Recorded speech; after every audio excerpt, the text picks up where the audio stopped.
कोकणचा शिमगोत्सव म्हणजे इथली सांस्कृतिक रूढी परंपरा आणि कलेचा मिलाप असून फाल्गुन महिन्यातील उसंत कालावधीत साजरा होणारा सण म्हणजे गावकरी आणि कष्टकरी यांच्या उत्साहाला आलेलं उधाण असतं। अनेक गावात महिलांचा सहभाग कमी असतो, मात्र रत्नागिरी जिल्ह्यातील मंडणगड तालुक्यात असलेले शेवरे गावच्या वरदान देवीची ढालकाठी महिलांच्या खांद्यावर असते। महिलाच या ढालकाठीला गावोगावी दर्शनासाठी नेत असतात। वरदान देवीची ढालकाठी फाल्गुन महिन्याच्या पंचमीला बाहेर पडली। आता दुसऱ्या मुख्य होळीच्या दिवशी सुमारे 50 फूट उंच असणारी व रंगीबेरंगी कापडांनी सजवलेली उंच टोकावर गावदेवीचा ध्वज व कळस चढवून ग्रामदेवता वरदान देवीच्या प्रांगणात बसवली जाते।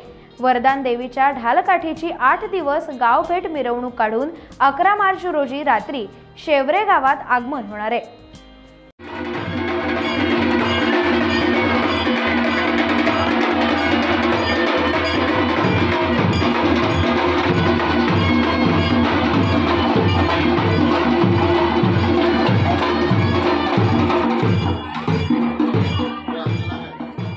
टाइम्स डिजिटलला लाईक करा, शेअर करा, सबस्क्राइब करा आणि बेल आयकॉन दाबायला विसरू नका।